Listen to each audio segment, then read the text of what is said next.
Welcome to Eagle News. Our topic today is: as record numbers of migrants cross the border, their canines are frequently abandoned. The beleaguered southern border is entering the third year of a historic migrant crisis that has broken records and seen hundreds of thousands of migrants walk into the United States each month, many of them bringing their pets, which must be left behind.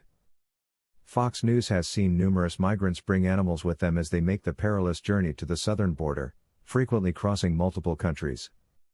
However, once they arrive, their puppies and other pets are unlikely to be let into the United States because animals are not permitted in federal processing centers.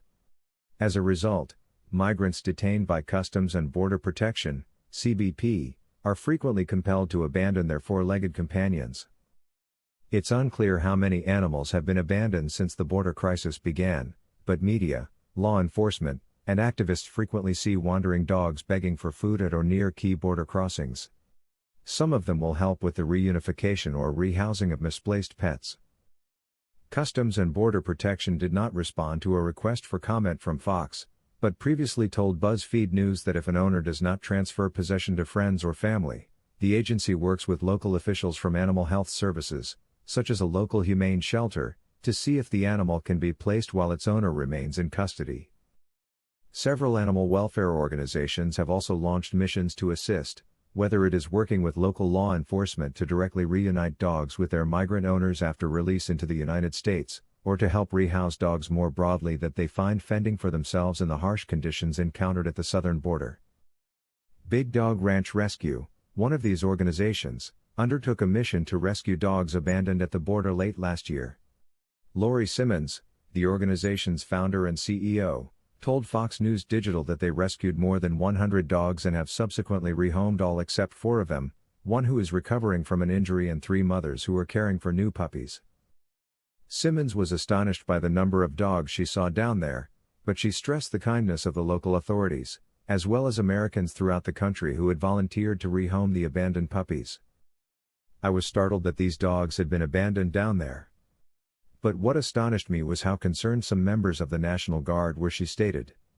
"We left over 200 bags of dog food since these National Guardsmen are doing everything they can to keep these dogs fed and alive. And their concern for the animals was admirable. Many of them had even found homes for their dogs." Simmons said they encountered a variety of canines at the border, including those that gave birth shortly after arriving at the ranch and would have battled to survive in the harsh conditions. "So we caught them just in time because these babies would never have survived down there on the Rio Grande," she explained. According to Simmons, the group will return to the border next month and fill a bus with abandoned dogs to bring back, vaccinate, and perhaps rehouse. The abandoned canines are one component of a continuing multifaceted immigration issue that shows no signs of abating. President Biden recently visited the southern border as political pressure mounted on his administration in response to the crisis. He also announced a number of border measures, such as a broader parole pathway and Title 42 expulsions.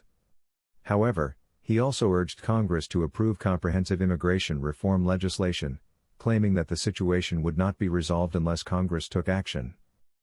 "That task will not be completed unless and until Congress passes and funds a more comprehensive immigration plan like the one I suggested on day one," he said. Simmons dismissed the visit, claiming that Biden saw a sanitized version of what was happening on the ground. "He didn't go anywhere near where the genuine folks are coming in and crossing. When we went down there, I witnessed the genuine thing, and it was heartbreaking. And it's heartbreaking for these dogs, and some migrants don't understand why they have to leave their pets behind," she stated. "I don't believe they brought them with the purpose of leaving them behind. However, animals are the ones who suffer.